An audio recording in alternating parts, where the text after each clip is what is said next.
What's going on, folks? Back again from the gun room. And today I want to talk about my approach to collecting firearms, how I collect firearms. And I think some people are pretty similar to me. And there's, different ways people collect firearms. And the reason I was thinking about this was because I got some comments are like, don't buy PSA, it's crap, it'll get you killed. And man, buy a better rifle than that. When I do a review of like a Radical Firearms or a PSA rifle, they're like, oh, that shit's gay. Like, some people said when I did a short of a PSA. And then you'll hear a lot of these other channels like PSA is trash, it's crap, don't buy it, it'll get you killed and all that kind of stuff. Well, first of all, and it might not last as long. That's the biggest complaint I hear, is that it won't last as long. You might get 5 to 10,000 rounds, but then it's going to break. Newsflash for you, okay? If you are in a war, it's doubtful that you're going to pay. It's doubtful that you're going to shoot 5,000 rounds before your ass gets clapped, or you're wounded and taken off the battlefield, or whatever. It's doubtful. The STG-44, everybody's favorite first assault rifle, when it was made and fielded, it had a field life, it had a life expectancy of 5,000 rounds roughly. They used to headspace the darn thing with lead, okay? It had a life expectancy of 5,000 rounds. These militaries, they do all this statistics, and they realize that, and don't quote me on this, I'm just making this number up, but the average soldier might last 300 rounds before he's wounded and taken off the battlefield or killed. Okay, so can budget rifles and firearms be legitimate go to war? Yes, they can. They can. But that being said, I don't plan. That's not how I collect. I have my core guns that are my go to war or my duty level or military spec firearms, a couple of those, and those usually tend to be more expensive. So depending on people's budgets, they might not be able to afford a lot of that stuff. And then I have stuff that I think's cool, stuff that I think's nostalgic, stuff that I think's weird, stuff that mil spec stuff that I think is rare and collectible and I've always wanted, or stuff like that. So I'm gonna show you a few examples of what I'm talking about. Okay, can budget PSAs, and PSA gets a lot of hate, but can they be pressed into a military service or gun battle? Sure they can. They can. Would you have a lot of confidence in them? Doubtful. But I'm going to show you some examples of how I approach collecting. Okay, so first of all, I didn't bring any of these out, but I like 1911s. So I buy a lot of 1911s. I have a lot of 1911s. I love them. It's the first handgun I ever fired. I think it was like 7 or 8. My father and uncle and I, we pulled over the side of the road in the desert in California. Now, this is back in late 70s, early 80s. So it was a different time back then. Pulled over in the desert, and there was this dirt hill, probably 100 yards off the road. Fired a magazine into the dirt hill with my father's Colt Series 70 Mark IV. And I never forgot that. And I remember that, and I'm like, okay, this is cool. And then growing up, there was 1911s, there was some Smith autos, and then Glocks kind of came out in the mid 80s, when they started getting popular. So the 1911 was still America's semi-auto. It was still serving in the American military at that point. So I like 1911s. I have a few high-end ones, but my budget doesn't allow for a bunch of them. And no matter how much money somebody makes, they still have a limit. Okay, they're still limited by their funds. So when TSOS comes out with railed 1911s that look like this gun but cost $400 as opposed to $1,400, let me see what this is like. And then they actually turn out good. Or I have a Rock Island, a couple of them. One is 22 TCM. They're the only one that makes it. I wanted one for years, ever since it came out, and I never got the chance to. Well, I got the chance to, so I buy one. It's like $600. So is it my go to war? Am I picking up the Rock Island Armory 22 TCM to go? No, it's a range toy. It's because I've always wanted one, and now I have one, and it's cool. It's got a cool factor to it. It's got a vibe, man. If I was going to take a 1911 to war, which I wouldn't, but if I was going to, it'd be a Les Baer, probably my Les Baer Hemi, or maybe Ed Browne, or one of the higher end guns that I know have lots of rounds to them and never let me down, and they're very accurate. The TSOS is, oh, now I can afford to own a wide range of different styles. Bobtails, full-size bobtails, railed guns, the Raider, which is the M45A1 clone. I'm not spending $3,000. I've always wanted a Colt M45A1. I'm not paying $3,000 to $10,000, depending on which one it is, for a Colt M45A1. I'm not doing it. That's insane to me. Now, some people that do it, that's perfectly fine if that's what you want to do, but I'm not doing it. Then they come out with the Raider, and I'm like, oh, and I bought it when it first came out, so it was like $700. Now they're cheaper than that. I think you can get them in the fives now, but I bought it when it first came out because I had to have it. So for $700, you can have almost the same gun. I would submit to you it's a better built gun than the Colt. That's just me. I did a video on it. I think it's a better gun. So you can get a wide range of guns that you've always wanted that are lower priced, that you know if shit pops off and bullets are flying everywhere, you're not going to grab it, okay? You're not going to do it. It's not your go-to-war guns. And I know some people only collect, and I'm not disparaging any way people collect. I'm just telling you how I collect. I know there's collectors out there that are, oh, military surplus only. Oh, I don't collect. My guns are tools and I only use them for that. And if it's got to be a Glock and it's got to be a high-end AR, and that's the only 3 guns I have is a high-end AR and a fucking a Glock and a high-end shotgun, and that's all. They're just tools. I only use them as tools, and I shoot the shit out of them. And okay, fine. If that's what you want to do. But I have those guns that are just tools and then I have guns that I'm like, oh, okay, I remember when I saw this gun in a video game. Now I can buy it, but it's a PSA. Okay, so what? I'm not going to, like I said, I'm not going to end up putting 20, 30,000 rounds to the darn thing. It's to go out, shoot, have fun, and get that nostalgia. Here's a perfect example. I'll show you an example of this one, okay? This is a perfect example. When I was in the military, which was early 90s, I was on tanks. I was a tanker, okay? And we had M16A2s, right? Now this is an A4 with the carry handle, but this is exactly like an M16A2, just with the removable carry handle. I went with that instead of going with the A2, which I know you can get from Heritage Arms, which is PSA, or Harrington and Richardson, I'm sorry. And you can get them from Springfield Army now. I'm not sure Colt's still making them, but I said, okay, I was looking at a Colt. And I still might get a Colt. I like Colts, but I was looking at a Colt. Colt was over $1,000. When all was said and done, it's probably be about $1,100. For some reason, the internet's like, hey, PSA's got one for $600. And I'm like, I don't plan on taking it to war if I have to. It's just a fun gun. This thing's too big and heavy, but there is something so cool about a 20-inch AR-15 from 30 years ago when I was in the military. And I'm like, I've had them before. I've gotten rid of them. And I'm like, you know what? I want to get another one, but let's make it an A4. $600 as opposed to $1,100 for the Colt. So I went with the PSA. Am I going to put 30,000 rounds to this thing? No, I'm not. I'm not going to shoot the hell out of this thing. I'll shoot a couple hundred rounds maybe here and there. So it should be fine for that. Okay. Another one is I've always wanted a Chinese, what are those things? Type 56, Polytech, or whatever they used before the band, the 89 band came in, was the Spiker.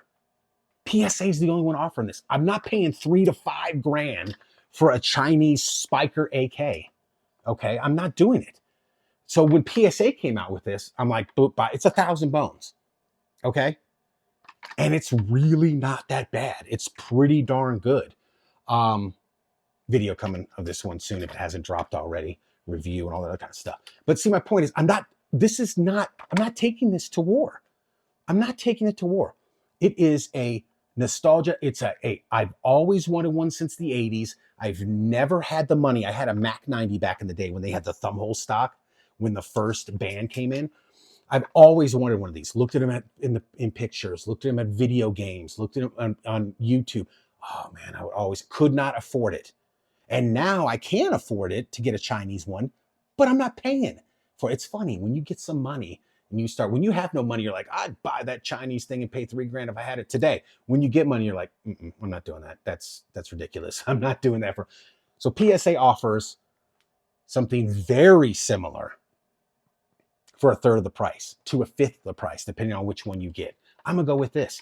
If it jams, I'm gonna send it back to them, make them fix it, and it's only gonna get shot out here on the range. So I don't care. So it saves a lot of money. With that extra $2,000 to $4,000, I can go buy I can buy $2,000 to $4,000 more rifles that are not a go to war one. If I'm going to pick, put this down right here. If I'm going to pick and I got Scars, I got Tavors, I got some higher end stuff. If I'm going to pick, instead of that PSA, M16A4 clone, if I'm going to pick an AR-15 to get into a gunfight with, God forbid if it comes down to that and you got to go to war, as they say, right? And you want logistic stuff, you want the mag availability, the ammo availability, stuff like that.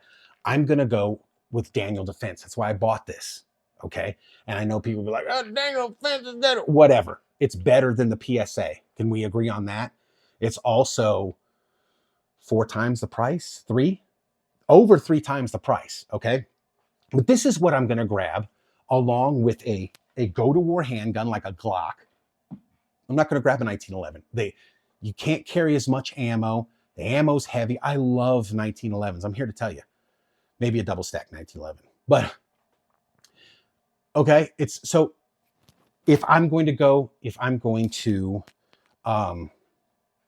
so I'm not going to, I would grab that rifle. That was the rifle I would grab if I had to go somewhere and do some shit. Okay, that's the rifle. If I had to do an AK, I'm not grabbing a PSA AK, and I have 3 of them so far. I have an old Arsenal from way back in the day. This is a much better AK. And shout out to people, if you know AK guys, if you know what this mag is, check that out, old Russian slab side. But if I said, no, my go-to-war gun's going to be an AK, it would be this Arsenal. This is a SGL 31 SGL. What the heck is this darn thing? I don't even know. It's built on a Sega receiver. I don't think it says on here.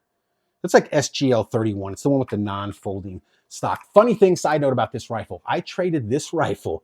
I think this rifle was like, these are going for like over $3,000 now in 2024. It's insane. I want to say this rifle was like $900 back in like 2012, somewhere around there. I had a Colt SP1 AR-15 thin barrel with the metal retractable stock. If you guys know what the SP1 is, it was a Colt SP1. And at the time, the SP1 was going for like $1,500, I think, something like that. And this was about $950. I traded a dealer, straight trade, for this rifle for that one. And at the time, they're like, oh, I know, I can see the looks on their face. Oh, we took them for that. But a decade later, it comes around, this one is more expensive and more desirable. So if I was going to take an AK, I'd take something like that. The other guns are for fun. They're for, again, nostalgia purposes. All right. I used to have Romanian AKs back in the day. Here's another one, $600. This is Pioneer Arms. If you look online, Pioneer's Arms is junk. Like, I don't buy Pioneer's. This one's the Pomeranian District, Military District, limited edition to 400. It's number 342 of 400. So it's a limited edition collectible primary arms. Anyway, it was a good price. It was like $650, $700, somewhere around there. So I said to myself, that's kind of cool. Comes with a little rolled up certificate and stuff. Again, if the full reviews and all these haven't dropped yet, by the time this video is dropped, they're coming. But I'm not taking this. This is not my first choice if I have to go full bore, go to war, or whatever they want to call it. That's not the first choice. People said the Radical Firearms. I did this one as a controversial rifle on my channel because it had some issues. And I did do a full review on this one. This is not, they're like, buy a better rifle. That's just like, I don't own, God, come on. Okay. Think about it for a minute. At least if you're going to leave a comment, Leave a comment down below. Do you own any other AR-15s besides that? Or is that your go-to-war rifle? Ask that. And I'll say, no, I specifically bought this rifle, okay, this Radical Firearms. It was $399. I said, hold on, a AR-15 for $400 in 2023. That's when I bought it at the time. It's 2024 now. A $400 AR-15? What do you get for your money for $400? So I bought it basically for the channel. And after I had to do a few things, it's okay. It's not bad. I say that in the thing. It's okay. It is not a super gun. You did not get BCM, LMT, Daniel Defense, Barrett quality for $400. You didn't. But it's okay. The other benefit, a lot of these, so it allows me to buy, my point is it allows me to buy a lot more guns for nostalgia purposes, for fun shooting purposes, for taking friends out. Oh, you want to shoot an AK with a bayonet on it? Here you go. Here's the spiker, man. And they are close representations of the real thing. And I don't plan, like I said, I don't plan on wearing them out. The other good thing about that is you have your, in case of my collection, I have my very high end. Like years ago, I sold off, side note, years ago, I sold off a bunch of my guns, like half my collection, got a bunch of money and bought an Accuracy International with a Night Force. I went all out. I said, I'm buying one of the best precision rifles out there that is, you know, like commercially available from a semi-big company, and a Night Force and all the die and everything for it. So I went all out, bought, I think it was over about close to $8,000 for the rifle and scope alone. Went all out in the precision rifle game and bought that. So I got that stuff for just in case, for whatever, for my duty rated weapons. And then the other stuff is, I think it looks cool, or I've always wanted one of those, or I wish I'd never gotten rid of it and now I can get another one. I have that in certain cases. Oh, I used to own this. I wish I had never gotten rid of it. Now a clone comes up or a whatever comes up, I'm buying it. And I'll go out and I'll fire a couple magazines and it'll go in the safe. And then a couple months later, maybe I'll take it out and buy it and shoot a couple magazines and it'll go back in the safe. So I'm not too worried about that. And then I like collecting guns for not only nostalgic purposes, but they got to look good. I know people, I don't care what the gun looks like, as long as it's accurate and it performs. Fine, that's fine. For me, a gun has got to look good. It's got to look good. It's got to shoot good. It's got to function properly. It's got, you know, there's a bunch of different stuff. I like old military surplus. There was a time when I had like 5 M1 Grands at a time, and an 03 Springfield and a Rockola M1 carbine. Again, guns I got rid of I shouldn't have. And I had a 1917, 1911, a real 1911, not the 1911 A1, a real 1911 that was made in 1917. I got rid of all that stuff and went into the modern stuff. I was modern, then I went to the retro World War II stuff, then I went back to modern and got into suppressors and machine guns. I ended up selling my machine gun and all that other kind of stuff. So, and buying motorcycles with that machine gun. So my hobbies changed, but as far as my collecting, I have you know, a Finnish Mosin. I have a Mauser 98K, or it's the Yugo one, the M48, whatever, when Mitchell's Mausers was dumping those. My father gave it to me. So I have M1 Grand. I have military stuff. I have lever guns. I like lever guns. I like a bunch of wide range of stuff, and not all of it has to be go to war quality. You are allowed to have guns just for fun. Heck, you're allowed, if you want, to have guns just to buy them and never shoot them and put them away in the safe and just look at it. Wipe it down with a rag if you want. That's okay. There's a bunch of different ways of collecting guns. I'm just letting you know how I collect them. Most of the time, I don't collect them as duty. I'm not a cop. I'm not a soldier in an active war zone. I'm not, you know, I shoot out here in my backyard at my little personal range. I might get back into shooting competition later on, because now I'll be a senior and I'll be able to beat all those old guys. But so that's how I approach collecting. A lot of it is, that looks cool, I want that. Or in the case of like the M16A4 / AR-15 thing, had one when I was a loader on a tank on an M1 in the 90s. Then I became a driver and I didn't have to lug this bitch around. So it's kind of a nostalgia thing. There's something very cool about a 20-inch AR. I can get one for $600 as opposed to $1,000 for a Colt, or 2,000 plus for the FN model, or whatever these other companies that make them.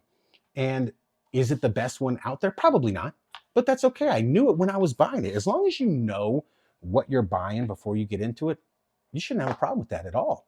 You know, I also like, there's another thing. I also like weird. I was cleaning some guns. I figured I'd turn on the camera. I also like weird stuff. Here is a Shield EZ, right?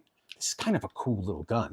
I don't know if it'll stick around for a while, but it's kind of got, it's got the grip safety thing. This one has a thumb safety because I got it so cheap. This is in, are you ready for it? Oh my God. 30 super carry. Let me pass out. Why didn't you get it in 9? Because I want it in 30 super carry. And it's my money. And it's weird. And this is kind of a weird gun anyway. And it's in a weird caliber, which they'll probably discontinue. But I don't have a problem with that. I have a Glock in 45 gap. I have a 327 Federal Magnum. I have 38 supers. I like weird stuff. And I like weird calibers and stuff like that. And they were also selling this, I think, for like $350 or $379 or some under $400 for this gun, and they're all over $500 anywhere else you go. So I was like, that's kind of cool. It's kind of again, a weird little gun. So I like weird off the beaten path guns, also in weird calibers with weird little stuff on them. I like that kind of goofy stuff. So that's how I approach my collecting. And the other thing is I don't take it too seriously. Don't take yourselves too seriously, or the gun collecting hobby, or the shooting community. Don't take yourselves too seriously, man. Just have a good time with it. Don't pay attention to what anybody else says. Who cares if you own a bunch of different 1911s? But just people on the internet know this, okay? If I show you a 1911, if I show you a gun review, up until this point of making this video, I have purchased all those guns myself for my personal collection. There's only been a very few that I've purchased that I thought that would be good for the channel. I purchased it. Most of them are, ooh, that's cool. I like that. I'm going to buy it and to make a video. So the video is the afterthought. If you are going to crap on a Rock Island Armory that I have, just know that's not my go-to war gun. I have those guns set aside. I have my serious business guns separate from my other collection. I wanted this. It was a good price. It was cool. Some of them are impulse purchases. And I'm making a video about this cool value price 1911 or whatever gun it is, sharing it with you guys, sharing my collection with you guys. And yeah, always assume that if I'm showing you a budget 1911 that I purchased for $350, assume that I have one that's $3,000. That would be my go-to war one. So there it is, guys. Let me know how you collect, or do you collect? Are you just collecting off of nostalgia purposes? Are you their guns are tools only? And when I go to war, which you probably never will, when I go to war, that's what they're for. Are you I like collecting all the years of revolvers from Smith? Or what are your collecting habits like, guys? Let me know. Leave a comment down below. And thanks for watching. We'll see you next time.